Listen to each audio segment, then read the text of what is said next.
नमस्कार, जय हिंद साथियों। एक बार फिर से स्वागत है आपका मेरे यूट्यूब चैनल स्टडी विद सागर में। आशा करता हूँ आप सभी लोग अच्छे होंगे और आपकी तैयारी भी अच्छी चल रही होगी। देखिए, आज उत्तराखंड लोक सेवा आयोग यानी कि यूकेपीएससी द्वारा दो लेटेस्ट नोटिफिकेशन जारी किए गए हैं। जो आपका एक उत्तराखंड लोक सेवा आयोग द्वारा करवाई जाने वाली जो आपकी पीसीएस की जो अपर पीसीएस की जो वैकेंसी है उसके संबंध में है। और दूसरा देखिए, एक नई वैकेंसी आई है आपके सीएफओ की, जिसको बोलते हैं मुख्य अग्निशमन अधिकारी, गेजेटेड ऑफिसर की पोस्ट है, लेवल 10 की ये वैकेंसी है। तो इन दोनों ही नोटिफिकेशन के बारे में हम लोग यहाँ पे डिस्कस करेंगे। सबसे पहले हम लोग उत्तराखंड जो आपका अपर पीसीएस है उसके संबंध में जो देखिए शुद्धि पत्र और विज्ञप्ति जो जारी की गई है, आज दिनांक की 1 जुलाई 2024 की ये विज्ञप्ति है। तो इसको हम लोग देख लेते हैं इसमें क्या इंपॉर्टेंट है। तो देखिए, 189 पदों पे, आप सभी को पता होगा 189 पदों पे आपकी ये जो विज्ञप्ति जारी की गई थी अपर पीसीएस के पदों पे। इसका जो एग्जाम होना है 14 जुलाई को इसका एग्जाम होना है।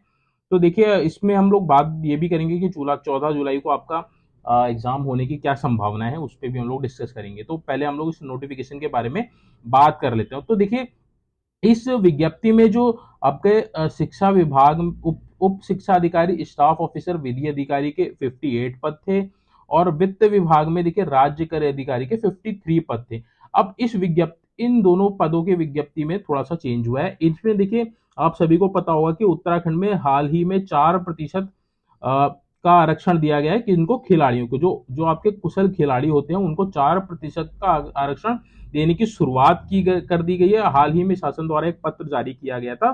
तो इस 4% आरक्षण की शुरुआत ये उत्तराखंड में जो आपकी जो वैकेंसी आई है अपर पीसीएस की, उसके थ्रू ही इसकी शुरुआत करने जा रहे हैं। तो आगे जितने भी आपके पद आएंगे उसमें आपको 4% रिजर्वेशन आपको किस देखने को मिलेगा खिलाड़ियों के लिए, जो कुशल खिलाड़ी होते हैं उनके आगे, उनके संबंध में भी लोग बात करेंगे कि कौन कौन इसमें आवेदन, कौन कौन से खिलाड़ी इसमें आवेदन कर सकते हैं। फिलहाल इस विज्ञप्ति के बारे में हम बात करते हैं।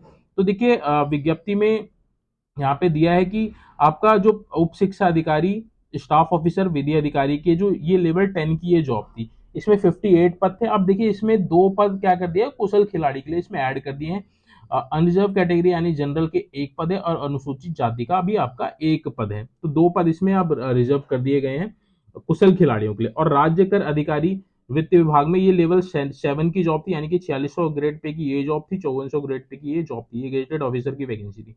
तो 53 पद इसमें आए थे। अब इसमें देखिए, इसमें भी 2 पद कुशल खिलाड़ियों के लिए ऐड कर दिए गए हैं, अनरिजर्व कैटेगरी का 1 और एससी कैटेगरी का 1। तो ये पद इसमें ऐड कर दिए गए। तो कुल मिला के इस जो संशोधित पत्र का या विज्ञप्ति का जो सारांश है वह यही है कि आपके जो कुशल खिलाड़ी हैं उनको 4% आरक्षण देने की शुरुआत उत्तराखंड अपर पीसीएस से कर दी गई है।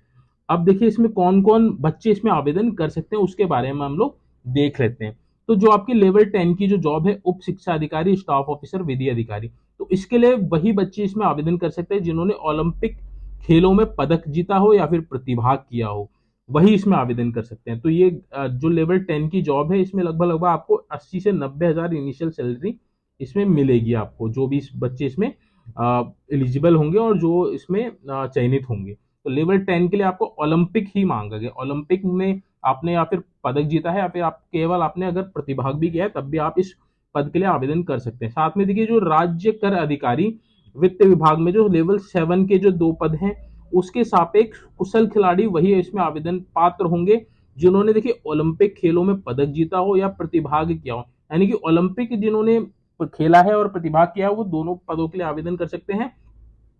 और बट लेवल 10 के लिए केवल ओलंपिक वाले ही आवेदन कर सकते हैं। लेवल 10 में और 7 में दोनों ही ओलंपिक वाले भी आवेदन कर सकते हैं। और लेवल 7 में देखिए और कौन बच्चे आवेदन कर सकते हैं, जिनने देखिए विश्व कप, जिनके द्वारा विश्व कप, विश्व चैंपियनशिप यानी कि वर्ल्ड चैंपियनशिप, एशियन खेलों में पदक जीता हो या प्रतिभाग किया हो, या फिर कॉमनवेल्थ खेल और एशियन चैंपियनशिप में पदक जीता हो और प्रतिभाग किया हो, तो ये बच्चे इसमें आवेदन कर सकते हैं। अन्य इसके अतिरिक्त किसी भी श्रेणी, जैसे नेशनल गेम्स में अगर आपने जीता है या किसी अन्य जूनियर नेशनल गेम्स में आपने पदक जीता है तो आप इसमें पात्र नहीं होंगे। इसमें साफ साफ लिखा है उक्त श्रेणी के अतिरिक्त अन्य अभ्यर्थी आवेदन नहीं कर सकते। तो जिन बच्चों ने ओलंपिक में क्वालिफाई की, ओलंपिक में प्रतिभाग किया है या पदक जीता है, या फिर आपने विश्व वर्ल्ड कप और वर्ल्ड चैंपियनशिप, एशियन खेलों और कॉमनवेल्थ खेलों या फिर एशियन चैंपियनशिप में अगर आपने पदक जीता है या प्रतिभाग भी किया है तब भी आप इसमें आवेदन कर सकते हैं। दोनों ही पद के लिए आप इसमें आवेदन कर सकते हैं। तो ये थी इम्पोर्टेंट। और इसके इसके अतिरिक्त देखिए कई बच्चे क्या करेंगे कि अन्य इन जो ऊपर जो दे रखी है कैटेगरी, उस कैटेगरी के अलावा भी अगर आपने आवेदन किया है तो आपका जो अभ्यर्थन है उसको निरस्त कर दिया जाएगा। यानी कि अगर आपने देखिए जूनियर चैंपियनशिप में अगर कोई मेडल जीता है, प्रतिभाग किया, तो आप आवेदन नहीं कर सकते हैं। नेशनल गेम्स वाले भी इसमें आवेदन नहीं कर सकते। केवल जो ऊपर जो कैटेगरी दी गई हैं आपकी Olympic, Asian games, Asian championship, world cup और वर्ल्ड चैंपियनशिप, अगर केवल इन कैटेगरीज में अगर आपने क्वालिफाई किया है या फिर प्रतिभाग किया है या फिर पदक जीता है तभी आप आवेदन इसमें कर सकते हैं। अब देखिए इसमें जो आवेदन भरने की तिथि है वह आज से इसके फॉर्म स्टार्ट हो गए हैं। तो आप psc.uk.gov.in पे आप जाके ऑनलाइन आवेदन कर सकते हैं जितने भी खिलाड़ी हैं जो ऊपर कैटेगरी में आते हैं। तो कल आज से इसके फॉर्म स्टार्ट हो गए। लास्ट डेट आपकी 7 जुलाई है, तो 8 दिन आपके पास है। 8 दिन में आप आवेदन कर लीजिएगा। अब देखिए सबसे बड़ी बात यह है कि 14 जुलाई को इसका एग्जाम भी होने वाला है। तो जो बच्चे इसमें आवेदन करेंगे तो मात्र 14 दिन आपको मिल रहे हैं इसके लिए। तो 14 दिन में एक उत्तराखंड पीसीएस लेवल की परीक्षा के लिए प्रिपेयर करना अपने आप में बहुत ही चैलेंजिंग है। तो मेरे हिसाब से पॉसिबल नहीं है। तो थोड़ा सा समय इनको मिलना चाहिए, बट ये जब अपील करेंगे तभी इनको समय मिल सकता है। तो 1 से 2 महीने का एक्सटेंशन मिल सकता है, आगे पोस्टपोन हो सकता है एग्जाम, बट आपने अपील करनी पड़ेगी तभी। क्योंकि देखिए जो इसका जो क्राइटेरिया है, जब आप विज्ञप्ति पढ़ेंगे तो मिनिमम जो क्वालिफाइंग मार्क्स है वह तो आपने लाने ही लाने हैं, उसके नीचे आप क्वालिफाई नहीं कर पाएंगे। तो इसके लिए बच्चे मिल ही नहीं पाएंगे, क्योंकि जब आप प्रिपेयर नहीं कर पाएंगे तो कैसे मिनिमम क्वालिफाइंग मार्क्स लेके आ पाएंगे। क्योंकि सिलेबस भी बहुत लेंदी है, प्रीलिम्स का है, फिर आगे मेंस भी देना है, आपने इंटरव्यू भी देना है, तो इसके लिए समय तो आपको चाहिए ही चाहिए। तो आप अगर अपील करेंगे तो एग्जाम आगे एक्सटेंड हो सकता है। तो ये सब आप पे डिपेंड करता है। तो आप आवेदन कर दीजिएगा जो जो बच्चे एलिजिबल हैं। बहुत अच्छी अपॉर्चुनिटी है, गजेटेड ऑफिसर की भी वैकेंसी है और आपकी 4600 ग्रेड पे की भी वैकेंसी है। तो बहुत अच्छे चांसेस हैं। जो कुशल खिलाड़ी हैं और जो पढ़ाई में भी अच्छे हैं और सरकारी नौकरी की तरफ अपना करियर बनाना चाहते हैं तो आप आवेदन जरूर कर दीजिए। आवेदन आपका ऑनलाइन ही करना है। वेबसाइट पे आप जब जाएंगे तो आपको लिंक मिल जाएगा, तो वहां से आप आवेदन कर दीजिएगा। पूरा ऑनलाइन भरना है आपने सब चीज़ें। अगर आपको कोई दिक्कत आएगी तो कमेंट बॉक्स में आप मेंशन कर दीजिएगा, मैं आपका जो भी क्वेरी होगी उसको सॉल्व कर दूंगा। ठीक है, जो दूसरा नोटिफिकेशन उसके बारे में हम लोग बात कर लेते हैं। तो ये वैकेंसी आपकी सीएफओ की। सीएफओ होता है आपका चीफ फायर ऑफिसर, मुख्य अग्निशमन अधिकारी। तो ये भी आपके लेवल 10 की जॉब है। लेवल 10 की ये भी जॉब है। ये इसमें भी आपका 5400 ग्रेड पे रहेगा। स्टार्टिंग सैलरी 80 से 90,000 इसमें भी आपको मिलेगी। तो ये है आपकी मुख्य अग्निशमन अधिकारी की फॉर्म। इसके आज से भरने स्टार्ट हो गए हैं। लास्ट डेट आपकी 21 जुलाई है। तो 21 जुलाई तक आप इसमें आवेदन कर सकते हैं। आप देखते हैं कौन कौन बच्चे इसमें आवेदन कर सकते हैं। इसमें भी देखिए ऑनलाइन ही आवेदन करना है। सबसे पहले पद का विवरण देख लेते हैं और कौन कौन इसमें एलिजिबल होगा उसको देख लेते हैं। तो पद देखिए केवल एक ही रहने वाला है, वो भी आपका उत्तराखंड के अनुसूचित जाति के लिए, यानी एससी कैटेगरी के लिए एक पद है उत्तराखंड के बच्चों के लिए। तो एक पद इसमें केवल एक ही पद है। इसमें वेतनमान की बात करें तो मैंने आपको बता दिया, लेवल 10 की जॉब है, 5400 ग्रेड पे है। बेसिक आपका 56,100 से लेके 1,77,500। तो स्टार्टिंग सैलरी लगभग आपको इसमें 80 से 90,000 स्टार्टिंग सैलरी मिल जाएगी। समूह ख की ये पद है।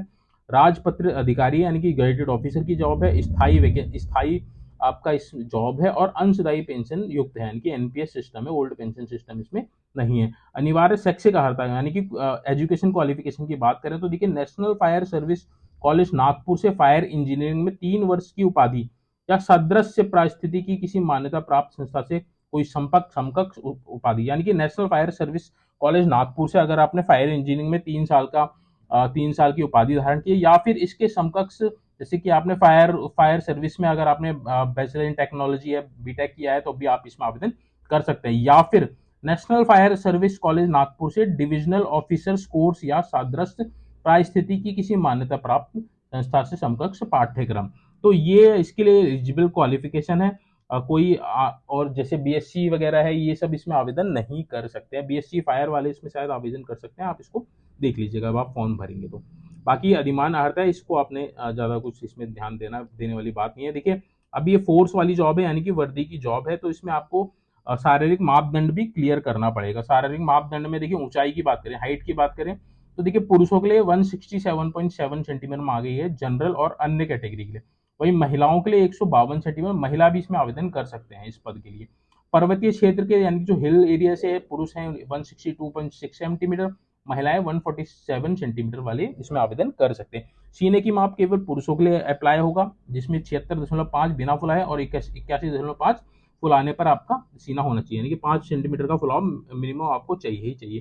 शारीरिक वजन केवल महिलाओं के लिए मिनिमम आपका 45 केजी वेट होना चाहिए, महिलाओं की बात कर रहे हैं हम। देखिए अब मुख्य अग्निशमन अधिकारी के लिए आपका जो फिजिकली फिट होना भी बहुत जरूरी है। तो आपकी एक हाथ 6x6 और दूसरी 6x9 से कम नहीं होनी चाहिए दृष्टि। और उसके बाद देखिए वर्णांतर यानी कि आपको कलर ब्लाइंडनेस भी नहीं होना चाहिए, महंगापन भी नहीं होना चाहिए, सटा घुटना भी नहीं होना चाहिए, सपाट पैर भी नहीं होना चाहिए, बो लैग भी नहीं होना चाहिए, वेरिकोस वेन भी नहीं होना चाहिए, हकलाना भी नहीं होना चाहिए, विकलांगता भी नहीं होनी चाहिए। अन्य कोई भी विकृति एवं अन्य समस्या जो आपको अग्निशमन अधिकारी की ड्यूटी करने में बाधा प्राप्त करती है, तो कोई भी आपकी इस तरह की कोई समस्या नहीं होनी चाहिए, तभी आप इसमें आवेदन कीजिएगा। आयु सीमा की बात करें तो 23 से 42 वर्ष के बच्चे इसमें आवेदन कर सकते हैं, और अन्य कैटेगरी में SC ST और OBC के लिए आपको 5 साल का इसमें एक्सटेंशन मिल जाएगा। तो ये आपकी एज की बात हमने कर ली, और एज की छूट की भी बात हमने कर ली। आरक्षण केवल SC की एक वैकेंसी है, तो इसमें आरक्षण तो वही है बस कि उसी के लिए आप आवेदन कर सकते हैं जो SC कैटेगरी। आवेदन करने के लिए देखिए प्रोसीजर यहाँ पे दे रखा है, ऑनलाइन ही आपने आवेदन करना है, वेबसाइट पे आपने जाना है, UKPSC की वेबसाइट पे जाके आवेदन आपने कर देना है। आप देखिए इसका सिलेबस वगैरह भी हम लोग देखते हैं। फीस की बात करें तो फीस आपका 82.30 यानी कि 82 रुपये आपने इसमें आवेदन फीस देनी है। ये सारा ऑनलाइन ही सबमिट होगा। अब आवेदन का मैंने बता ही दिया, और इसमें हम लोग देख लेते हैं इसका एग्जाम पैटर्न क्या रहेगा, उसको हम लोग एक बार देख लेते हैं। एग्जाम पैटर्न और सिलेक्शन प्रोसीजर क्या रहने वाला है, उसके लिए हम लोग एक बार इस पर नजर डाल देते हैं, और सिलेबस आपका क्या रहेगा। तो देखिए एग्जाम सिलेबस की बात करें तो परीक्षा जो होगी आपकी, सबसे पहले आपका देखिए रिटर्न एग्जाम होगा, उसके बाद आपका साक्षात्कार यानी कि इंटरव्यू होगा। 150 क्वेश्चन आपके आएंगे रिटर्न एग्जाम में, 150 ही प्रश्न होंगे उसमें, और 150 ही मार्क्स के होंगे। 2 घंटे का आपका पेपर होगा। वस्तुनिष्ठ यानी कि ऑब्जेक्टिव टाइप की आपकी ये ऑब्जेक्टिव टाइप का एक पेपर होगा, जिसमें आपका GS का और आपका रीजनिंग का पेपर होगा। और जो इस एग्जाम को क्वालिफाई करेगा, मेरिट में आएगा उसका नाम, तो वो उसका साक्षात्कार होगा, यानी कि 100 नंबर का आपका इसमें इंटरव्यू होगा। तो टोटल जो आपका मेरिट जो बनेगी इसमें तो ऐसा कुछ दिया नहीं है, बट हो सकता है आपका साक्षात्कार और आपका जो आपकी एग्जाम है उसके बेसिस पे आपका इसमें सिलेक्शन होगा। उसके बाद देखिए 1/4 की इसमें नेगेटिव मार्किंग होगी। इसमें दे रहा है स्क्रीनिंग परीक्षा में प्राप्त अंकों को साक्षात्कार में नहीं जोड़ा जाएगा। अंतिम चयन परिणाम हेतु परिणामों की प्रवणता का निर्धारण साक्षात्कार में प्राप्त अंक के आधार पर। अच्छा, तो जो आपका एग्जाम होगा, एग्जाम केवल आपने इंटरव्यू तक ही इसमें काउंट होगा। तो आपने जो एग्जाम की मेरिट क्लियर करेगा उसका इंटरव्यू होगा, तो जो आपकी जो फाइनल मेरिट बनेगी केवल इंटरव्यू के आधार पे ही बनेगी। तो 100 में से जो अधिक नंबर लेके आ पाएगा उसी का इसमें सिलेक्शन होगा। सिलेबस यहाँ पे दे रखा है देखिए, 150 नंबर का आपका पेपर है, तो 100 नंबर का आपका सामान्य अध्ययन का पेपर होगा, जिसमें आपका कंप्यूटर आएगा, इतिहास आएगा, राज्य व्यवस्था यानी कि आपका पॉलिटी आएगा, भूगोल आएगा, करंट अफेयर्स आएगा, उत्तराखंड का इतिहास आएगा, उत्तराखंड की संस्कृति आएगी, उत्तराखंड का भूगोल, उत्तराखंड का आर्थिक, राजनीतिक और प्रशासनिक परिवेश, आर्थिक परिवेश, ये सब आएगा। बाकी जो 50 नंबर का होगा, 50 नंबर का आपका सामान्य बुद्धि परीक्षण यानी कि आपकी रीजनिंग आएगी, 50 नंबर की रीजनिंग आएगी, जिसका आपका सिलेबस यहाँ पे दे रखा है। तो देखिए ये था नोटिफिकेशन, इसमें CFO की ये वैकेंसी थी। एक पद है इसमें जो भी SC कैटेगरी के लिए रिजर्व्ड है। तो जो भी बच्चे एलिजिबल हैं वह इसमें आवेदन कर दीजिएगा। गजेटेड ऑफिस की ये वैकेंसी है, लेवल 10 की ये जॉब है, और 5400 ग्रेड पे आपका रहेगा, और बहुत अच्छी वैकेंसी है। आगे करियर ग्रोथ भी इसमें बहुत अच्छी है, और जॉब का जो वर्क प्रोफाइल है वो भी बहुत अच्छा है। तो ये दोनों नोटिफिकेशन के बारे में हम लोग यहाँ पे डिस्कस कर लिया है।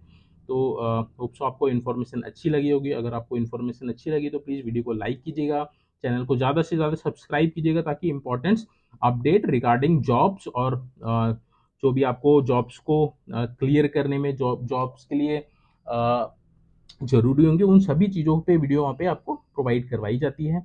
तो आप चैनल से जुड़ जाइएगा। Thank you so much for watching this video.